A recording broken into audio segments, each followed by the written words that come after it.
Hello అన్న, hi అన్న. Hi. Cinema చూశారు కదా, వీడిని అంకుల్ అని పిలుస్తాము, అంకుల్ అని పిలుస్తారు. మీరు మీ అంకుల్ అని పిలుస్తారు, హీరోయిన్ ఆంటీ అని వీడు పిలుస్తాడు. మీరు లైఫ్లో ఎప్పుడు ఒక పర్సన్ ఆంటీ అని పిలుస్తారు, ఒక అమ్మాయిని? సేఫ్టీకి మా యాక్చువల్ అత్తగారు తప్ప ఎవరిని ఆంటీని పిలవను బ్రో. ఎందుకులే రిస్క్ అని ఎప్పుడు ఎవరిని హలో అండి అంట. తెలుగులో అందుకే ఒక బ్యూటిఫుల్ వర్డ్ ఉంది అండి అని. అది అండి చెప్పేస్తే చాలు, అంతకన్నా ఏం పిలవక్కర్లేదు. సో ఆ రిస్కే తీసుకోను. సార్ మీరు చెప్పండి సార్, మీరు ఎప్పుడు ఏ టైంలో ఒక అమ్మాయిని ఆంటీ అని పిలుస్తారు? కల్ట్ బొమ్మ ఇచ్చా. ఓకే, నాకు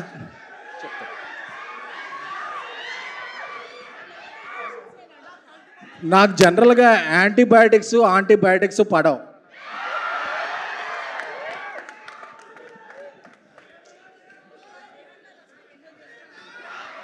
అనుదీప్ గారు, మీరెప్పుడు ఆంటీ అని పిలుస్తారు ఒక అమ్మాయిని? అదే ఆడవాళ్ళని ఆంటీ అంటే ఫీల్ అవుతారు కదా, మా ఆంటీని కూడా ఆంటీ అని పిలువ నేను, అందుకే. ఓకే అన్న, ఇప్పుడే సినిమా చూశారు, మీకు చాలామంది గర్ల్ ఫ్యాన్స్ ఉన్నారు. వాళ్ళ ఆంటీలు ఎంతమంది ఉన్నారు మీ గర్ల్ ఫ్యాన్స్?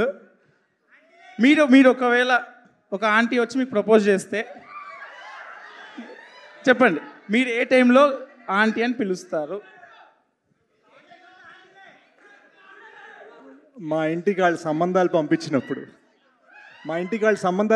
వాళ్ళ కూతుళ్ళకి. Okay, nice answer.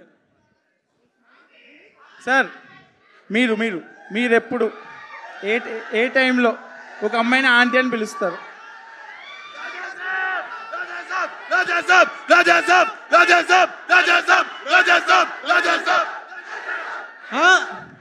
మీరు అడుగుతున్నారు కాబట్టి రాజాసాబ్ డేట్ చెప్పేస్తారు ఇప్పుడు.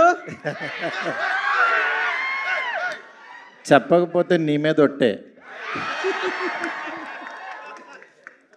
ఈ రోజుల్లో టైంలో అయితే నువ్వు అడిగినట్టు ఆ డిఫరెన్స్లు అవన్నీ చెప్పేవాడిని. ఇప్పుడు రాజాసాబ్ తీస్తావు, ఇప్పుడు అవి చెప్పాను అనుకో. యా వస్తున్నాం. కంగారు పడద్దు, బోల్డ్ కంటెంట్ ఉంది నేను ఇవ్వడానికి. నా దగ్గర ఇస్తా, కంగారు పడద్దు. భయపెడుతున్నాడు పాపం, వదిలే బ్రో. నా చెవు దగ్గరే ఉన్నాడు అసలు. అయ్యో. Okay, thank you. ఏం చెప్పాలి ఇప్పుడు? సార్ మీరు ఏ ఆంటీ అని ఎప్పుడు అనాలనిపిస్తుంది? ఎప్పుడు అనాలనిపిస్తుందా? నువ్వు ఎవరినన్నా ఒక ఏజ్డ్ పర్సన్ చేసుకున్నావు అనుకో, అప్పుడు అనాలనిపిస్తుంది. ఆంటీని చేసుకున్నావు ఏంటి తమ్ముడు అని. Super sir, super sir. రాజాసాబ్లో ఒక డైలాగ్.